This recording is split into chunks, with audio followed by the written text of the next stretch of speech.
Welcome to Terror in Tandem, a podcast about finding entertainment in the macabre. Each episode, we discuss the horror genre, from books to TV to movies and beyond, sometimes even from the beyond. Hosted by the knowledgeable and lovable Laura and Richard Mathiasen. You can find us online at terrorintandem.com or on Instagram at terrorintandem. Or you can find us right here recording this episode. Hello. I mean, you can try. Hello. From our hidden bunker, our luxury bunker. Luxury bunkers. Yeah, it's all the new she sheds. It's, the highest couture of living underground. Well, in the 80s and 90s, it was like finished basements. And then it was the man cave. Then it was the she shed. And now it's luxury bunkers. And now it's billionaire bunkers in the Nevada desert with private mercenary armies. Billionaire bunkers, bungalows, and brigadoons. Hi. Hello. Hello. It's so good to see you. I wonder if we edited together how many times we say hello. Hello. At the beginnings of the episodes, if we just strung it all together. Greetings. Bienvenidos. Shalom. Ah, yes. Well, that brings us to our episode theme of this episode, which is Jewish horror. Yeah, we're going to be talking about Jewish horror and some of the folklore around what some in the Jewish community fear and try to ward off, and also what we are seeing surgence. I wouldn't say it's a resurgent. I would say it's definitely something we're going to talk about. Insurgence. I wouldn't. A surgence. I would surge, say that just a surge. Well, it's something we're going to be discussing a little later in the episode. Are two things: the dearth of Jewish representation in horror and the turning of the corner that seems to be happening right now. As in all things horror, we are living through a golden age, and that includes Jewish horror. Now, I just briefly want to say that beloved co-host and I are not Jewish. We weren't raised that way. Well, it's none of your business, but we're not. We're not. But we are going to be discussing movies with mostly folkloric and mystic themes, but they do touch on elements of the religion. And we just want to remind the listener that we are approaching this from a place of utter respect and love. Absolutely.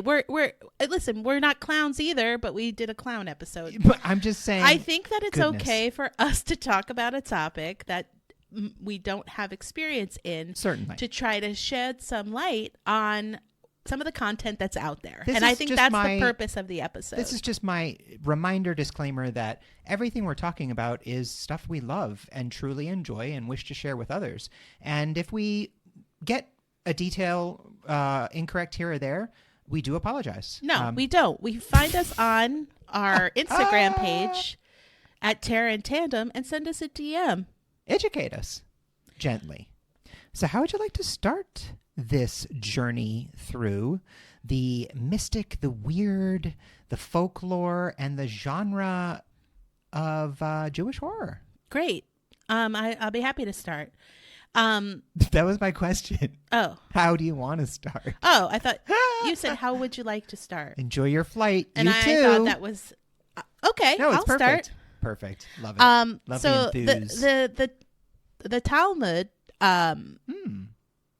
has some references to demonology, and some of those demons, when sexual energy is not properly channeled, is when they come out to play. Goodness.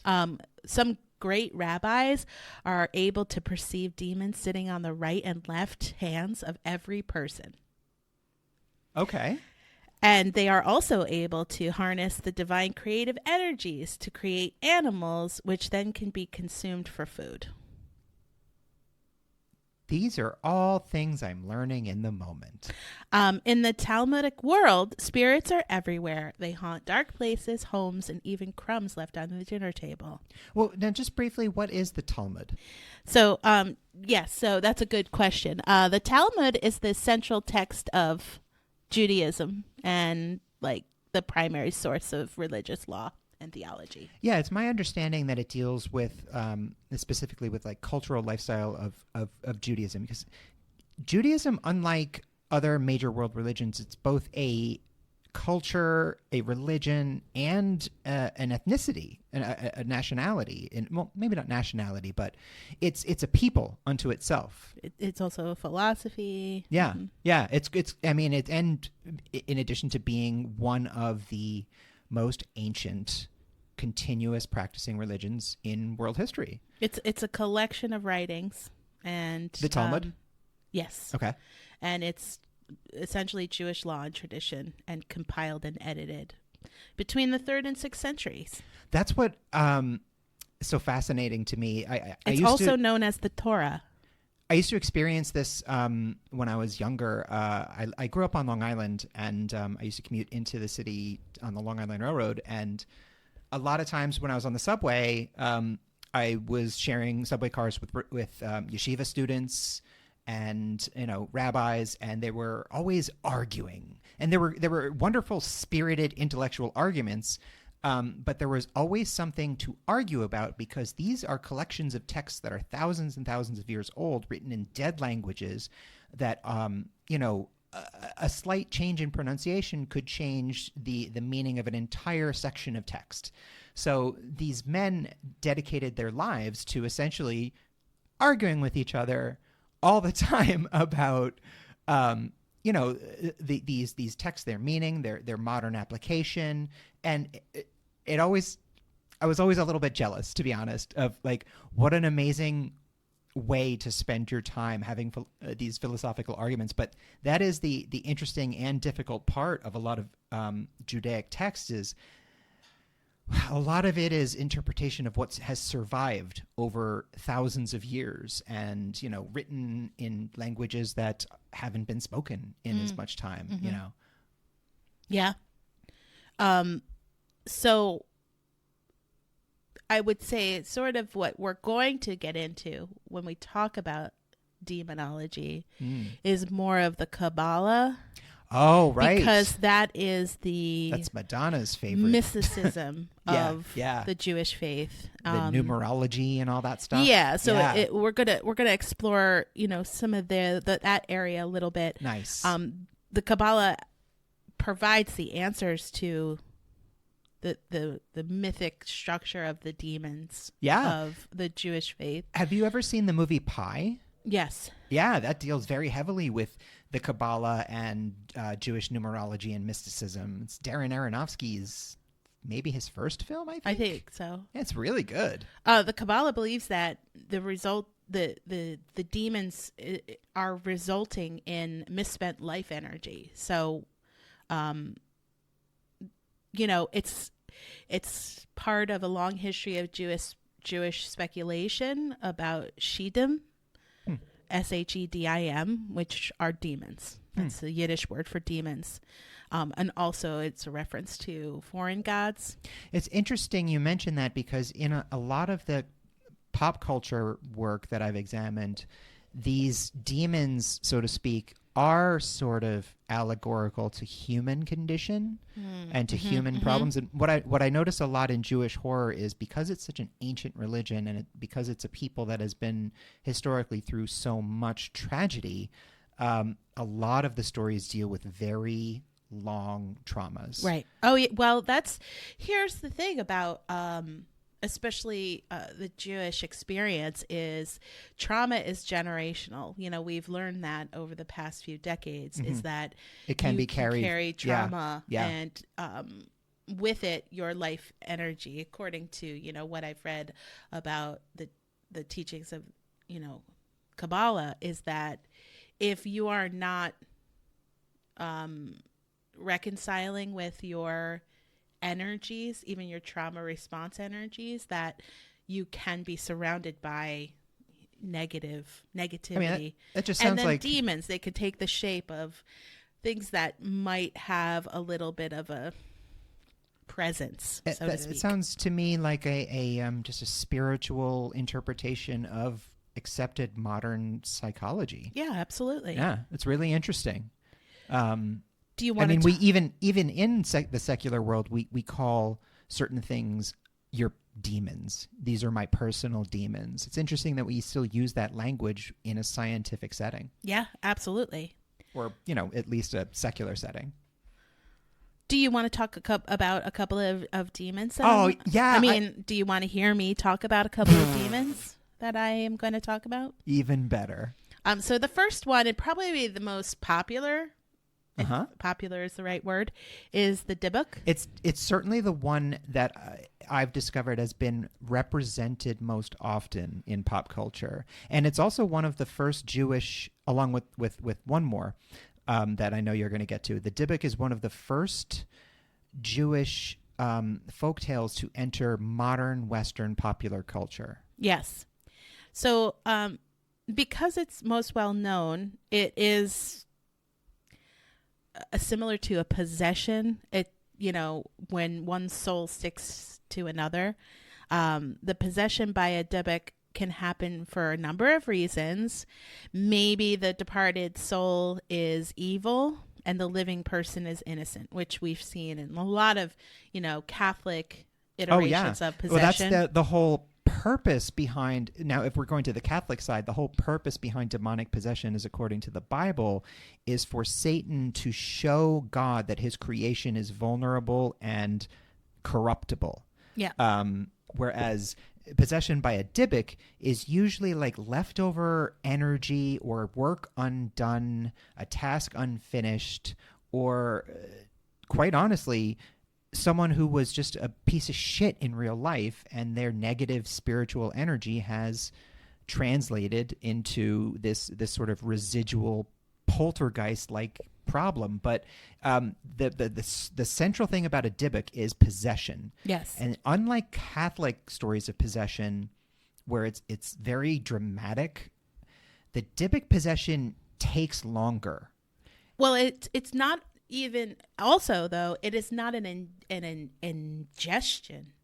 You know how we've seen the possession be and like a whole consumption? Yes. Or like the Haitian idea of possession being you're being ridden by a spirit, you're being fully mind, body, and spirit just overtaken in the moment.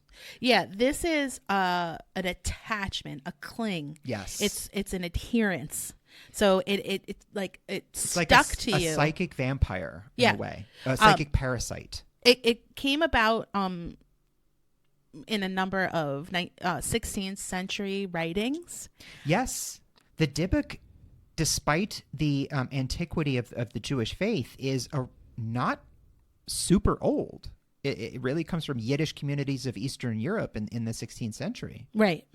And sometimes, so not only can it be a malevolent spirit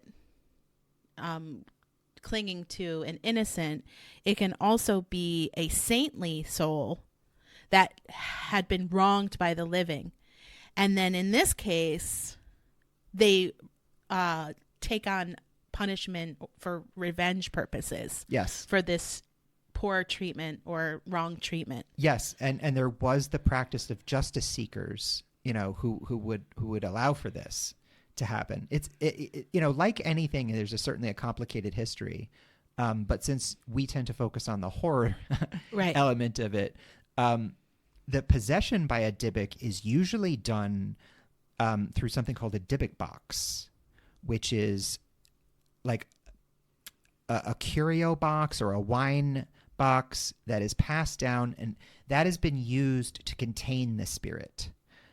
So a lot of times when we see it in pop culture, we'll see the Dybbuk box and somebody breaks the seal on a Dybbuk box, and there's some ancient Hebrew writing or Aramaic script that is keeping the spirit contained, and that breaks it out. But the possession by a Dybbuk is a slow wearing down of the person's psyche, and it changes them, and it quite resembles, honestly, the psychological changes of somebody with a brain tumor or somebody with Alzheimer's or some sort of neurodegenerative disease or undergoing a severe psychological breakdown. Right. Because it alters the personality. It causes one to become aggressive. And it doesn't, you're not vomiting pea soup across the room, so it's like a little harder to identify. It's the insidious I would nature. assume that it's based on the type of Dybbuk possession, on how the still living human behaves. So if it's revenge, they probably cling to them and have them do their bidding. And the clinging nature that you mentioned is very important, because it's quite analogous to the sadness of the historical Jewish experience, in that their trauma clings to Yes. them no matter where they go. It's a people that has traversed the globe. Yeah, you And carry that with you. there is trauma that is carried and repeated. Pogroms are repeated. In pop culture, you so often find these stories of demons that attach themselves and linger, like the pain of historical trauma. The most popular Dybbuk in Jewish cultural history is that of S. Ansky's well-known play, The Dybbuk, from 1920, which describes how a soul of a betrayed man comes back to haunt the body of his, fiancée. Yes, this was a wildly popular work that brought the Dybbuk into popular Western culture. It was a German play known as Der Dybbuk, and it made the Dybbuk kind of, the hot new thing for a while. I have it as a Yiddish language Polish fantasy drama. Oh.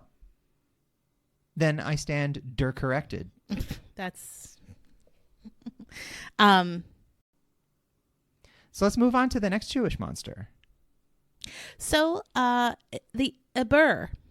Oh. Again, it's a possession. I don't know this one. Yeah. So it's a type of possession. A soul may visit a person during sleep, bringing messages from the beyond or prophecies about the future. It could haunt a place. So it's sort of like ghost story. Mm-hmm. The soul of a departed righteous person may impregnate. So the Iber is like a pregnancy, impregnation. Oh, kind of like an incubus, succubus type thing? I wouldn't say it's negative driven, because Ibers are usually positive, not negative. Wow, interesting. Yeah. So was Jesus an Iber? maybe. I mean, he was Jewish and he was impregnated by a spirit. Yeah. So the righteous person may impregnate the soul of a living person. Conceived. A process that's described in the Kabbalah. Didn't that happen in Ghostbusters? Maybe. The ghost took off Dan Aykroyd's pants. Was that an Iber? I don't know if they ever specifically said. Sometimes a righteous soul undergoes Iber so it can complete a task or perform a mitzvah. Is completing the mitzvah. task having sex with a human? It doesn't say that specifically. This is interesting. Sometimes for the benefit of the host soul, it does it. It does the Iber for the benefit of the host soul. So Yeah. maybe the host soul needs to be saved, and the Iber impregnates in order to save that soul. Yeah. It's definitely, has like, feelings of like the omen, that kind of thing. Yeah, the possession, they do say that the Iber's possession isn't very different than the Dybbuk's possession, practically speaking, but they're polar opposites because the Dybbuk is sinister. Yeah, yeah. And the Iber is not. I find that fascinating because I grew up in the Catholic faith. That is to say, and there was really no such thing as a good demon or correct. spirit. I mean, here's sort of the warning of it all. You have your own life energy, and either it's mostly positive or mostly negative or both, a combination of both. And your life energy is very powerful. So if you're impregnated with an Iber or an Iber, I think it's a process. The Iber is a process of possession by an Iber. But it's welcomed by the host? I don't necessarily think they have a choice. Yikes. Problematic. But then you become more powerful. Yeah. You'll have an additional transmission of life energy. So anything powerful can become evil. Yeah. So that's sort of the warning Wow. to the Iber. So indecent Possession. proposal. What's the next one? So the next and last one that I'm going to talk about is the golem. The golem. Yeah, we've definitely heard of that one. Yeah. I would say that's the most well known. Most well known. Yeah. It's also the most ancient. Yes. It's an artificial anthropod animated by magic. Basically, it's like an OG robot made of clay or stone. The Talmud relates the golem based on tales of rabbis who were hungry on their journeys, and they created a calf out of the earth and ate it for dinner. So it's a magic of language and utilizing the book of creation. It's a form of alchemy, certainly. The pursuit of the philosopher's stone is similar in the creation of life through alchemical means. Yes. And the thing about a golem is to sort of activate it or bring it to life, you place sacred writing upon it in the form of a letter. And if that is destroyed, the golem is destroyed. Right. That's the only way to kill a golem, is to find that sacred writing and burn it up or remove it somehow. Yeah. Some legends believe that the early creation of the golem inspired tales such as Frankenstein and the Sorcerer's Apprentice. 100% Frankenstein is inspired by the golem. Sometimes the golem saves the Jewish community from persecution or death. I was just going to say, now, early on, later on, medieval depictions of the golem started to shift a little bit, and it took on this protector figure that could be created and summoned in times of need. Yes. And this was, of course, as a result of the Jewish people undergoing pogroms and having to migrate. Yeah, Rabbi Judea Low of Prague, known as Maharal, in 1525 to 1609, created a golem to defend the Jewish community from anti-Semitic attacks. Yes. And, it's a wonderful, comforting, and community-binding experience to create the tale of the protector. Now, this is probably best... Can I just go back and say that the golem eventually grew violent, and so Rabbi Low was forced to destroy it? Just like Frankenstein. Yes. Yeah. No, that's the thing, is it is sort of a mindless homunculus that you are creating. So there's that, creation turning against you sort of deal. It said, legend says that the golem remains in the attic of Altenschul in Prague, ready to be reactivated if needed. What's it waiting for? I mean, it has to be reactivated. Somebody hit that button. One last, before we move on from monsters, I just want to make a brief mention of a monster that's going to be coming up a little bit later. It is the Mazikin, sometimes known as the Mazik. Now, this is a malevolent, it's not necessarily a spirit. It's more of like leftover life energy without soul, without body. So it's really akin to like a poltergeist. It is, now Mazikin is roughly translated from the Talmud. It means those who cause harm. So they are malevolent creatures of chaotic energy, I guess is a good way to explain them. And they prey on the living in ranges from being minor annoyances and tricksters. It could be Mazikin could be something like a gremlin to a person, like, oh, I can't find my keys, or I'm always so unlucky. Or they can cause great, grievous, terrible harm. It really just depends on who's telling the story. We're going to talk a little bit about Mazikin later. Awesome. So do you want to know how you can ward off some of these demons? Yeah, now that I know about their existence, absolutely I do. So typically, part of like an everyday, not so much, I guess, superstition. Listen, if I have to do this every day to protect myself from a Dybbuk, well, when you pass something or you feel something, don't accept old wooden boxes spitting covered. 3 times on your fingertips, then waving them in the air. Oh, okay. Throwing salt and saying in Yiddish, "Kein Anahora," which means no evil eye. Throwing salt has a warding off tradition. Yeah. Or eat lots of garlic.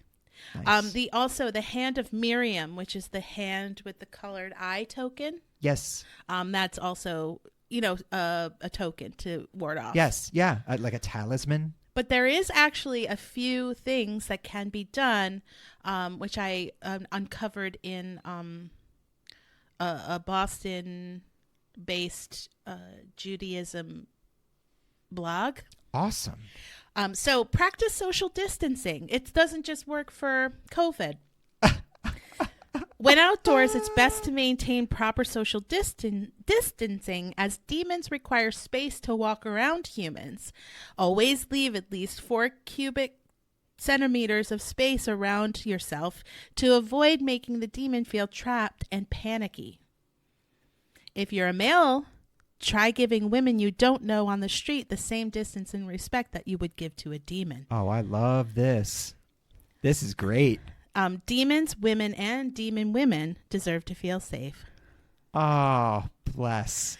Perfect marriage of Jewish tradition and Jewish sense of humor. Burn cat placenta, and they do warn you that this is incredibly dangerous. No segue? No, it's the next one. The Talmud provides a step-by-step process on how to actually see the demons around you. And so they give you a ritual for educational, and they don't advise to do it. But here, kitty. This is what it is. Ask your neighborhood cats if any of them are firstborn female black cats. Okay. Are we allowed to ask that these days?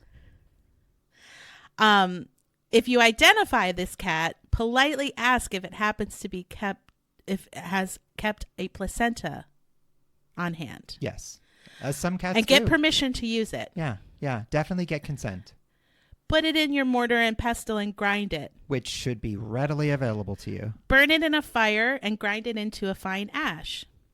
Place the ash in a special iron tube and seal it with an iron seal until you are ready to use it. Oh, you forgot the step of where you have to leave the town and travel back to your hut on chicken feet in the woods. If you forget to seal the iron tube, demons could steal the ash from you, and then you'd have to do the whole thing over again. And it gets awkward because how many cats actually have placentas hanging around? How many times a day do you want to be asking that question?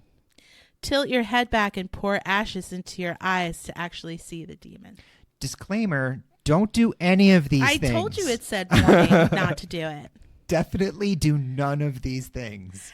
The next is conduct the footprint test.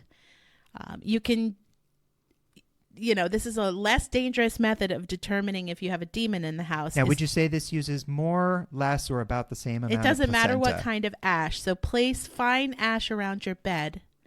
Any that you have on hand will do. Any ash that you have. Any that I have on hand. In the morning, you'll see footprints in it that look like chicken feet. Oh, neat.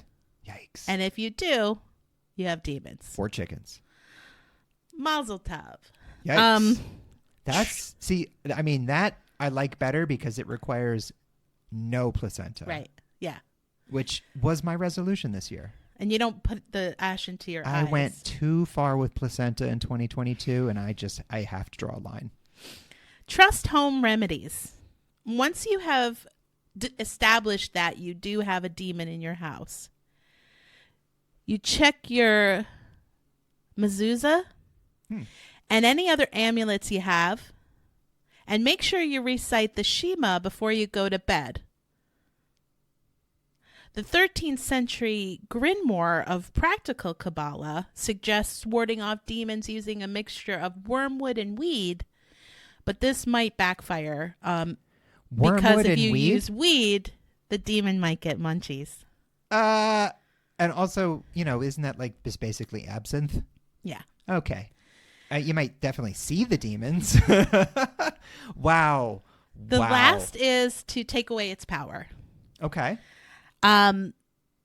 So you want to use a formulaic incantation where you reduce the demon's name until the name is gone.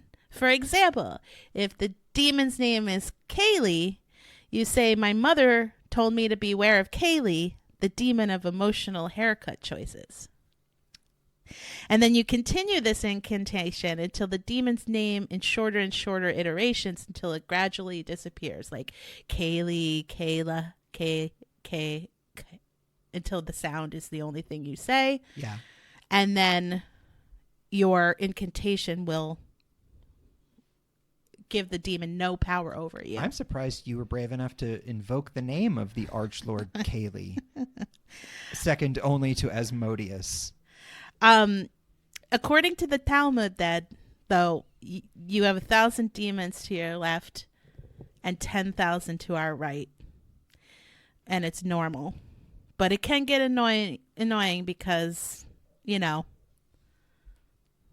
you have a lot of demons around you and you have to give a lot of space. So you can't, This just seems hug anyone. Yeah, this seems like an ancient DSM, honestly. I thought it was an amazing way to demystify how to ward off demons, No, or it's how to very funny. identify It's and very get rid cute, of demons yeah. in your home. I didn't know that's what you were going to do when you were talking about warding off demons. That was really funny. Don't try these at home. Yeah. But do try this next product we're about to promote at home. Oh. And we'll be back.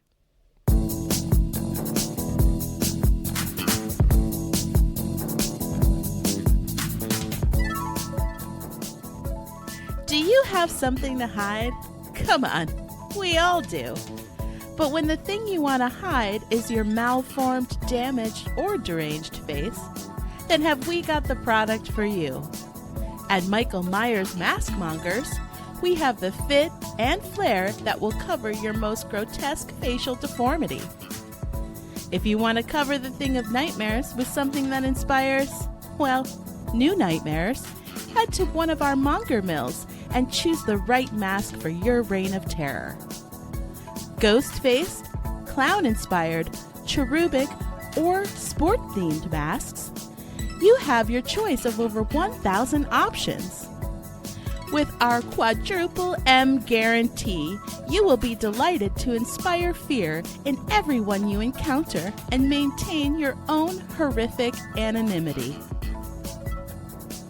This is a fake ad for a fake product on a horror-themed podcast. We do not condone nor endorse murder of any kind, no matter how cool your mask looks.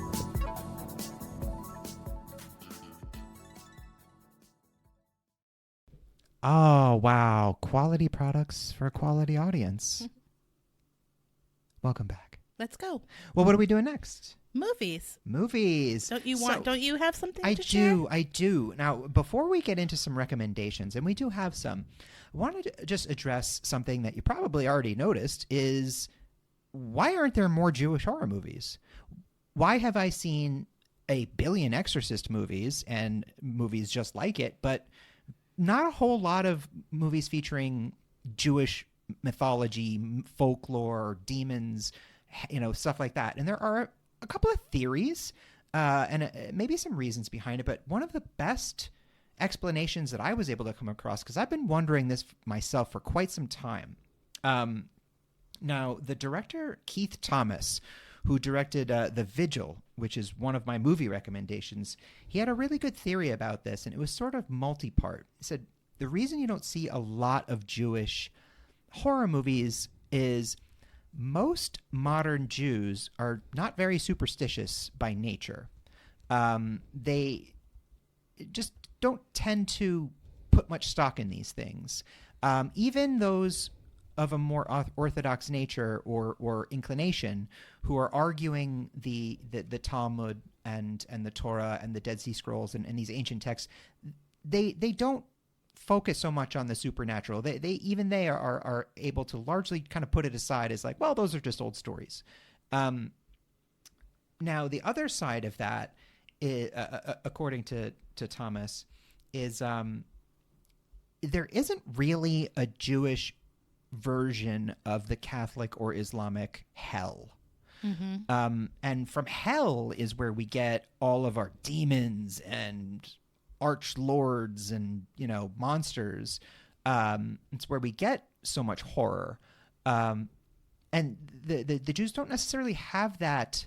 The Jewish faith doesn't necessarily have that same analogous method of fiery punishment.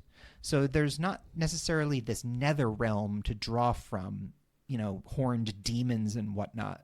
Now, it's why you'll notice a lot of these creatures we've been describing, they're not necessarily Jewish as they are Yiddish, Eastern European, celebrated by Jewish people. Mm-hmm. But only the golem really is mentioned in the Bible. The rest are sort of more medieval creations or more modern creations done by culturally Jewish people, but they're not necessarily religious in nature. Okay. They're more cultural in that they kind of resemble pagan practices that existed alongside early Christianity. Okay. So now I mention that because Keith Thomas, which is why I didn't talk about the Mazik, because Yes. I knew we were going to go into the Vigil. You're the best. Now, Keith Thomas, who directed The Vigil, he's working on a new Jewish-themed horror movie, and The Vigil was produced by Jason Blum. And he and Jason Blum have stated that they are embarking on a mission to bring Jewish folklore and Jewish stories, Jewish horror into the limelight, into the forefront, to really bring it into the consciousness the way that The Exorcist did with Catholic horror and The Omen and things like that, and which has really dominated the genre for 50 years. Absolutely. Now, over the past few years, we've been seeing a lot of cool possession movies coming out of East Asia, coming out of Indonesia, coming out of Thailand, these sort of shamanistic, old school versions of possession from Asia. But I'm very excited at the prospect of, this being explored with, with the track record of Blumhouse, honestly, of Jason Blum. Well, Keith Thomas wrote the Vigil, the film The Vigil, after what he learned writing his master's thesis about Jewish monsters when he was at Hebrew Union College. Yes, I believe he was. The way he talks about it is, he's very well versed in the faith and has great respect and reverence. And he talks about it from a sense almost of frustration of being like, why haven't we mined these thousands of years of stories and culture for genre, for horror filmmaking? There's so much. And I'm on the other hand, I think he's probably pretty excited to be at the forefront and be partnering with Jason Blum on this. Absolutely, yeah. I'm really looking forward to the next few years. Let's just jump right into The Vigil. Yeah, I thought we already were. I was already there. I was already a Dybbuk on this topic. It stars Dave Davis as Yaakov, who is a member of the Orthodox Hasidic community in Brooklyn. Now, anybody who's ever been to Brooklyn is certainly familiar with the Orthodox community there. Now, Yaakov has fallen away from his faith due to a trauma that is revealed later on in the film. But he is called... and he's unemployed, and he needs money. Yes. Now, out of financial necessity, he agrees to take a job sitting shomer for a recently deceased rabbi of the neighborhood. Now, the process is called shemira, which is meant to ensure that the body's looked over and kept safe. Exactly. Essentially, what he has to do is sit alone in a room with a dead body and make sure nothing happens to it. Now, to a man who's lost his faith, it's a silly job to him. He's like, fine, I'll do just this. watching over a patient, that cares? is on like respiratory support. To the rabbi hiring him and to the family, this is a very, very serious affair. And, Yaakov takes it seriously, but to his great dismay, he discovers that the body he's watching over has some secrets. Now, this really plays into the Jewish experience of generational trauma and being unable to escape that trauma, no matter you move across the world, 100 years go by, these evils seem to just keep following your people, and it's so tragic and so sad. But Yaakov finds that this body has become the fascination of a mazakin. That is, if the mazakin takes possession of the body before dawn, then the soul of this man will be damned. So mazaks are invisible, low-level demons that are created with sparks of life left over from the days. Yeah, they have. We talked about it a little earlier. They have neither soul nor body. They're kind of like primal forces almost. Mm-hmm. They're not necessarily malicious, although but if you encounter them, it can be extremely dangerous. Yes, it's not that they have a sentient evil to them necessarily in most tales. But it's like encountering a bear in the woods. Yes. A bear's not evil, but you don't want to run into one. However, in the vigil, this mazakin is quite malicious. Mm-hmm. Now, it forces Yaakov to confront his faith, his own trauma, his own moment where his faith was lost. And it's a beautiful reflection on grief, trauma, and faith. It's also hella scary. And this is from 2020, I believe, the film? It's 2019, 2020. It's a recent movie. Mm-hmm. Yes. Keith Thomas is an up-and-comer. This was his debut film. He went on to do the remake of Firestarter, which unfortunately was a bit of a misfire. But now, like I said, he's working again on another Jewish film with Jason Blum, and he's working on spearheading this sort of creative initiative to bring these stories of the Jewish diaspora to the horror renaissance. And man, I can't wait. Listen, if you only watch one movie that I recommend today, make it The Vigil. It's a small, intimate movie that really, I am not Jewish. I'm certainly not Orthodox, and was incredibly relatable to me. I believe it is a film that celebrates the faith and celebrates the bravery and the perseverance of the faith. But you certainly do not have to be Jewish to understand and appreciate what's going on in this movie, and that's a real testament to Keith Thomas's. Well, his vision is to bring in everyone to these stories and share the culture. Also, if you're someone who's ever struggled with your faith, I think we all have. Yeah. Whatever form that faith takes, whether it's faith in the divine or faith in yourself, we all lose our faith at some point. Absolutely.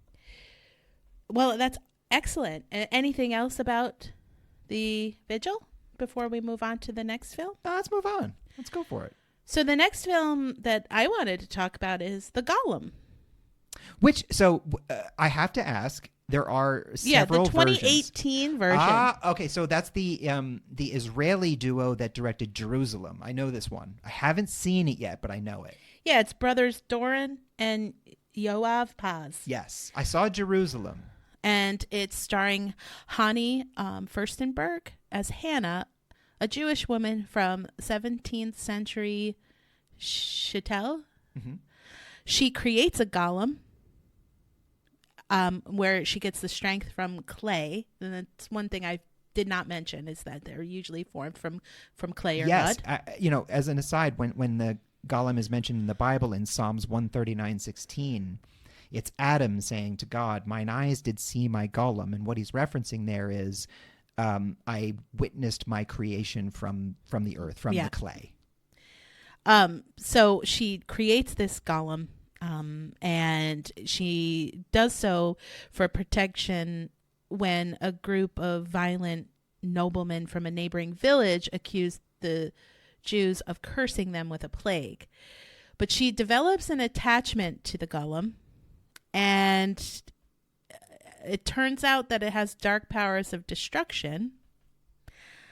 So, violence ensues. Absolutely. I mean, when you read the Old Testament stories of great battles, when God intervened in those, he was a weapon of mass destruction.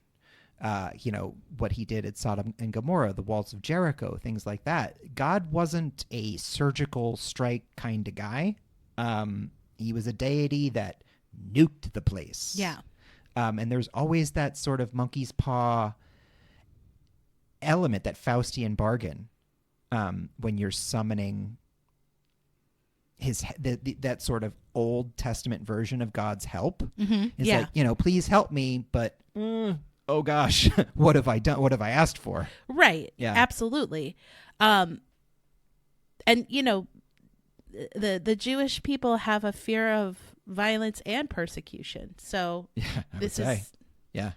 all playing into that folklore. The folklore plays into that fear. The filmmakers said they were inspired by the 1920 silent film, The Golem. Well, he came into the world, and you wanted to talk about that. I'll get into that one.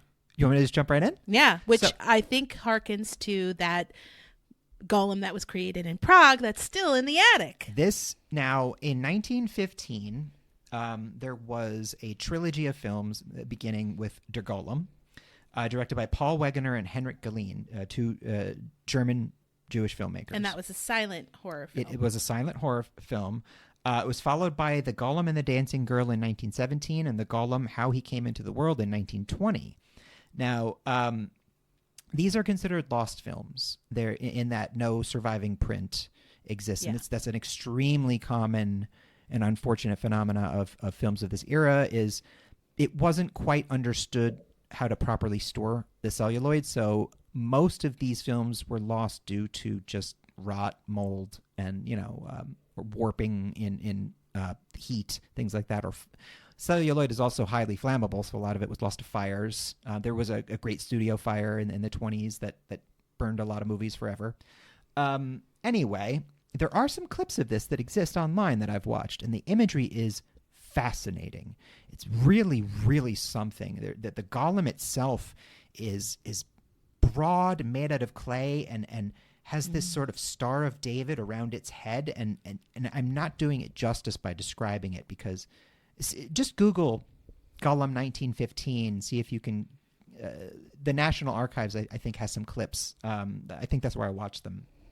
But an interesting thing that I found out, you watched the show Mad Men. Yes, absolutely. At some point, John Slattery's character in Mad Men says something like, "You don't know Scary. I saw the Golem in the theater in 1915." Huh.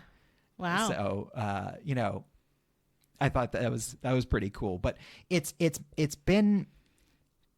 was itself something of an adaptation of the play that you mentioned, the Yiddish play. Yep. Yeah. It has become mythical, of course, because it's not only a lost film, but it was genuinely very well received and lauded at the time. So it's a real shame that it's missing. And it's served as the inspiration over the years for a lot of contemporary works, like you just mentioned, the 2018 Golem. But it's one of those things where it's certainly a holy grail of a film. If someone were to find an intact, there's always stories that some rich person has an intact. Who knows? Honestly, maybe there is something out there, but that was an early, if not the earliest example of Jewish folklore on film. Yeah, absolutely. 1915. Awesome. Yeah, that was many moons. Yeah. The Possession is next, 2012. Ooh, Sam Raimi produced that one. Yeah, it's directed by Ole Bornedal.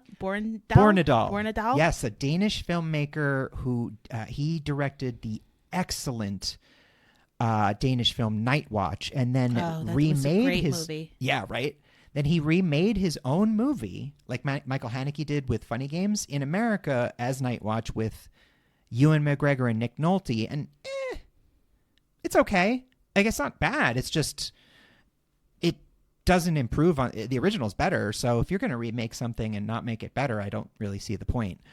Well, this film stars Natasha Kalis as Emily, who's a young girl who brings home a Dybbuk box. It's a mysterious box. They don't know it's a Dybbuk box. We've mentioned don't do that. Yeah, it's engraved with Hebrew letters, and she buys it from a garage sale, and then she starts behaving strangely. Now, I just want to say for a second, not every box that has Hebrew writing on it is a Dybbuk. I don't want to be like, not.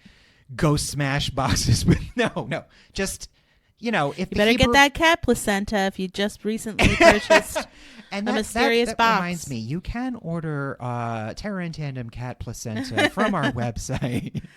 Her family consults experts in Jewish mysticism and discovers she's been possessed by a Dybbuk, and this particular Dybbuk ultimately destroys its human host. And it's very similar to the devil possession in The Exorcist, and that the Dybbuk must be forced to unattach from her body with a ritual. Yes, this movie I have mixed feelings on. It's Jeffrey Dean Morgan and Kira Sedgwick are in it, and they're great.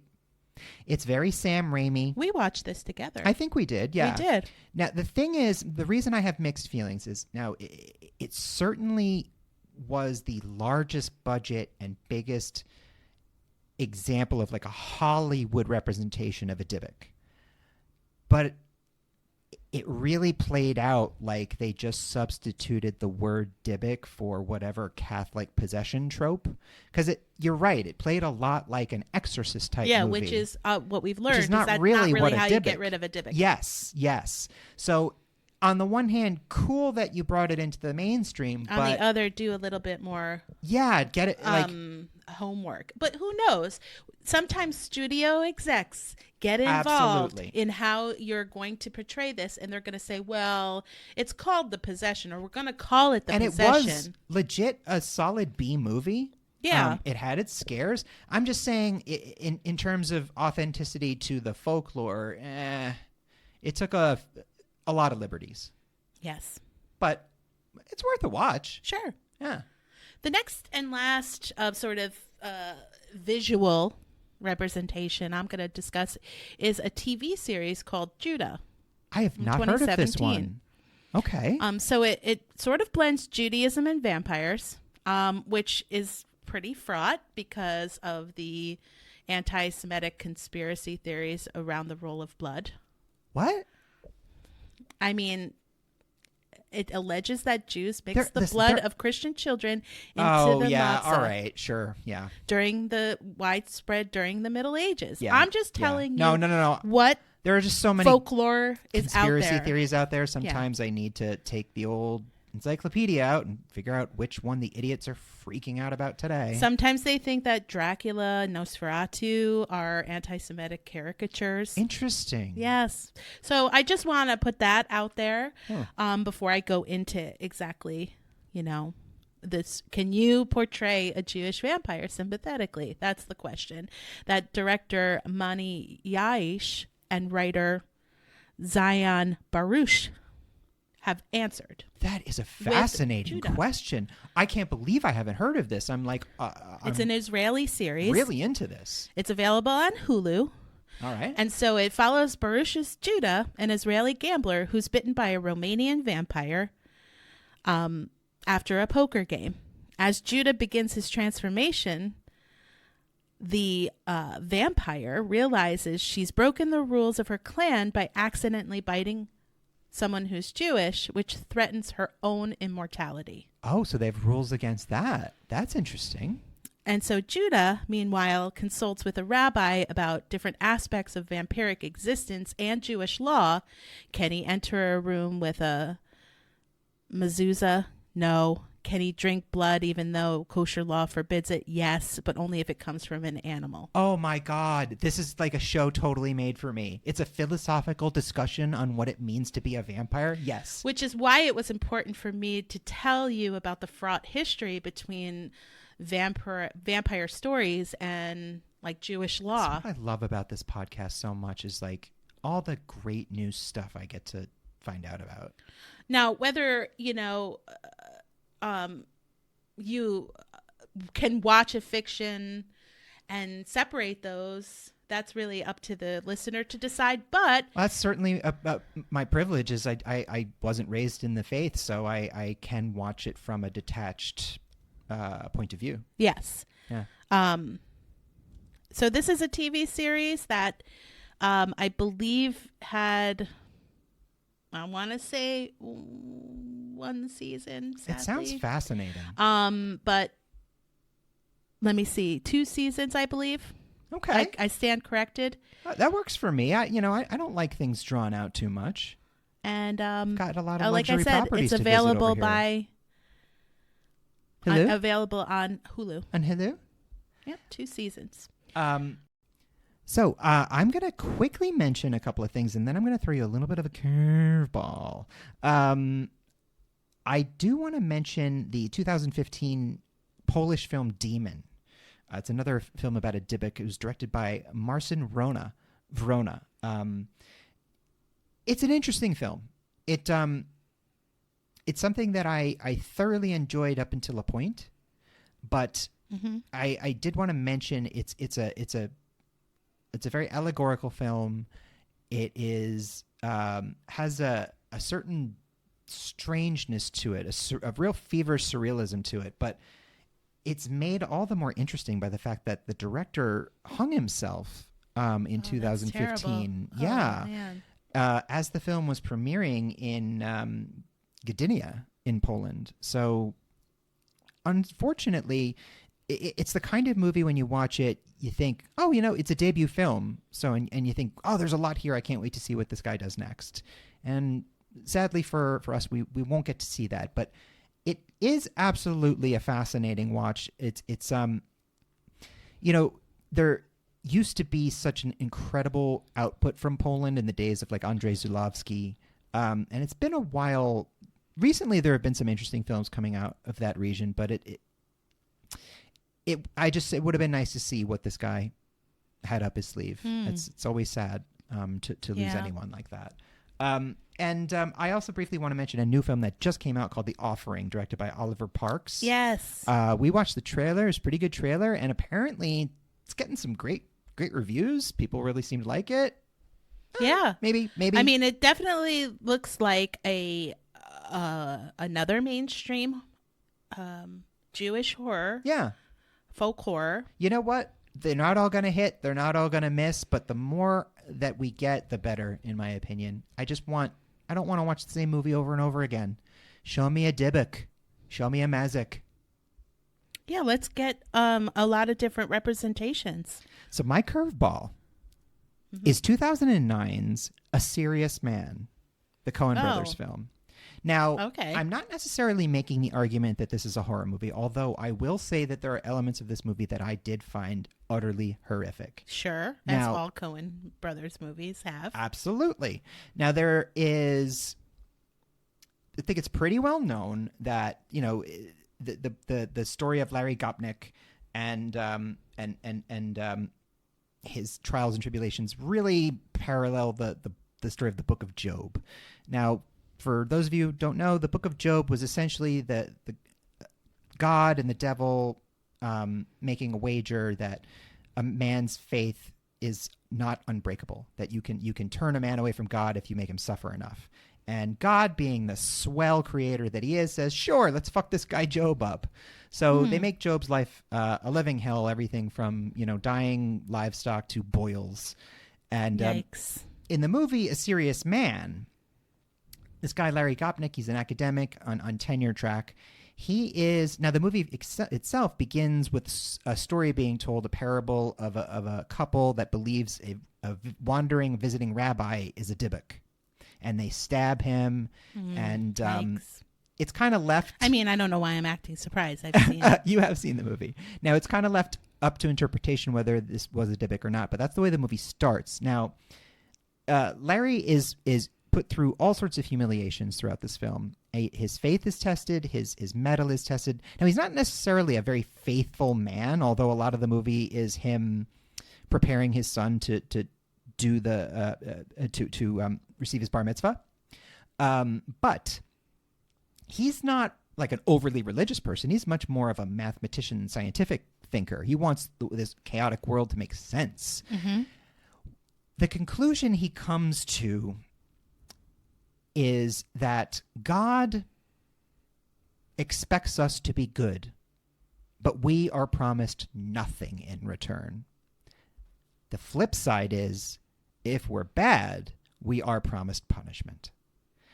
So that's the horror of it. Now, in the end, I'm going to spoil a movie that's like 13 years old that not enough people saw anyway. In the end, Larry does end up compromising himself very slightly in a way that by modern standards is almost quaint. And the heavy implication that follows immediately after is that he is dying of a terminal illness and his son is about to die in a tornado. So it's the wrath of God. Because he transgressed. Now, it's noted throughout the movie, he's never really rewarded for not transgressing. I mean, He's cuckolded, he's humiliated. Things start to turn around for him a little bit, but anyway. A Serious Man is a movie in which it could almost be said that God himself is the antagonist. And I would argue the horror of it comes from just the cosmic understanding that you are powerless. Yeah. You can do everything right and still die of cancer. You can do one wrong thing and I will kill your kid in a tornado. Wow. Yeah. So, A Serious Man, it's also just a great movie. It's not like, if you're expecting a quirky, fun, or even violent Coen Brothers movie, you're not getting any of those things. It's one of their more personal and cerebral. It's a slower film, but A Serious Man is certainly worth a watch. And in terms of just I would say the horrors of trying to square an ancient set of morality with a modern society it's something to watch. Excellent. Yeah, that is a curveball. So I'm gonna end with running through some books. I'd love it. So I believe these are mostly fiction. The first is called The Tribe, and it's by Barry Wood. So I'm just going to read a quick synopsis. When the Belzec concentration camp was liberated in 1945, no one could explain how a group of Jewish captives had not only survived, but thrived, appearing better fed than their Nazi captors. Holy shit. 35 years later in New York, the teenagers responsible for the murder of a rabbi's son are found hideously slain, covered in a strange gray substance. What's the connection between these two events? Rachel Levy and Detective Roger Hawkins unravel in this mystery. That sounds cool. Yeah. I like that. So 35 years later, so it's like in the 70s or 80s, like early 80s. Yeah. Yes. I like the time period too. The next one I want to talk about is called Merkaba Rider, High Plains Drifter by Edward M. Erdelac. And it's a Hasidic gunslinger. What? Series of 5 books. So each, they're novellas essentially, and the collection makes one large collection. You had me at Hasidic gunslinger. I know. Honestly, I thought of that's you all when I needed to hear. So a Hasidic gunslinger tracks a renegade teacher who betrayed his mystic Jewish order of astral travelers to the great old ones across the demon-haunted American Southwest of 1879. Holy shit. So there's, 4 novellas in this, 1 bonus short story, and it chronicles the Merkaba Rider. So the rider fights to save the last survivors of a frontier Jewish settlement, not only from a lynch mob, but from a cult of worshippers hiding in their midst. And so it goes through all of the different books and essentially novellas and what those talk about. But this rider is essentially like the gunslinger. Are they any good, or are they like Left Behind but for Jewish kids? I don't know. I mean, I would say this is something that you could definitely do some research on to see if it meets your needs. Sometimes people like to read quick novellas. No, like I'm what I meant by that slightly pithy comment is like, are they legit stories or is it just like thinly veiled propaganda? No, I don't think so. I think it's like high concept, Hasidic gunslinger. pretty crazy That sounds storytelling, awesome. Yeah. but in like really good ways. Oh shit! Rabbi with a machine gun. The person that broke down some of these synopses said, picture Gene Wilder in the Frisco Kid. I was picturing Gene Wilder in the Frisco as a Kid. badass.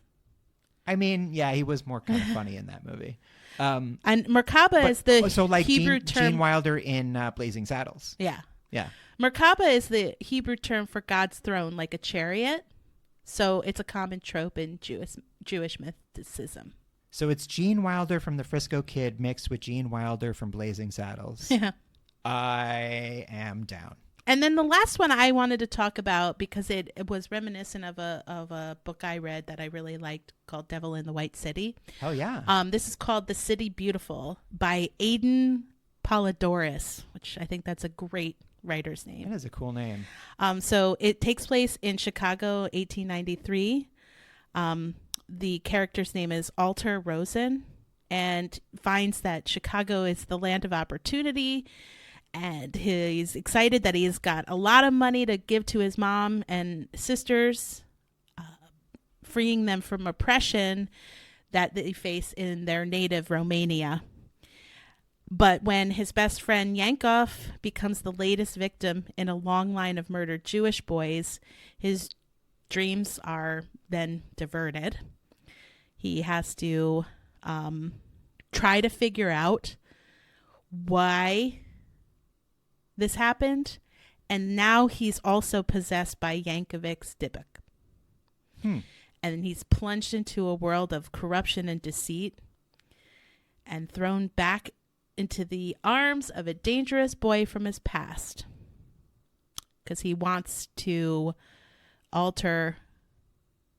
I mean, his name is Alter. He wants to, change him. And he takes over him completely. Yeah.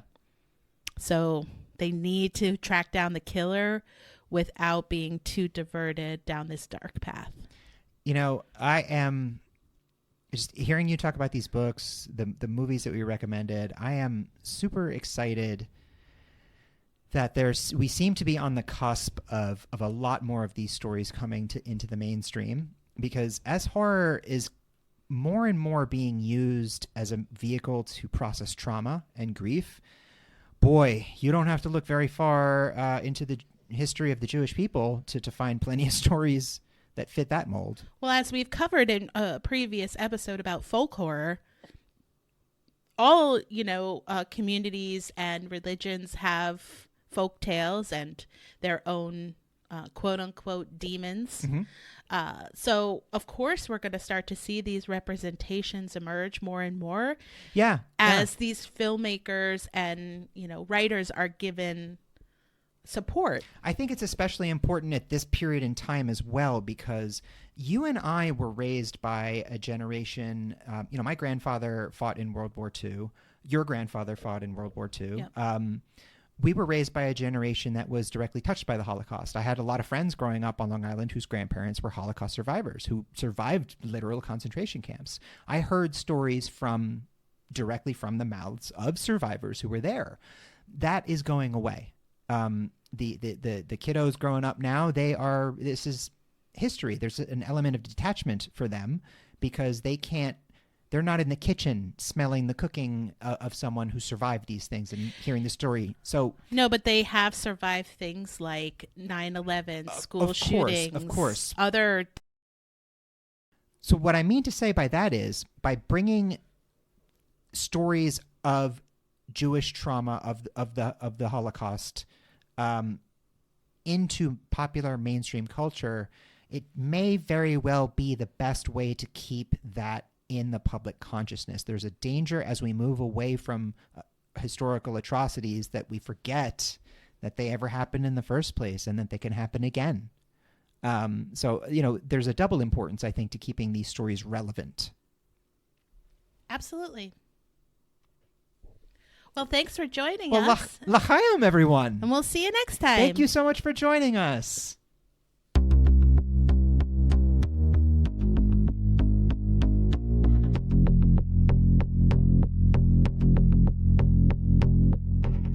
Terror in Tandem is written, produced, and recorded by Laura and Richard Mathiasen, and edited and mixed by Richard Mathiasen.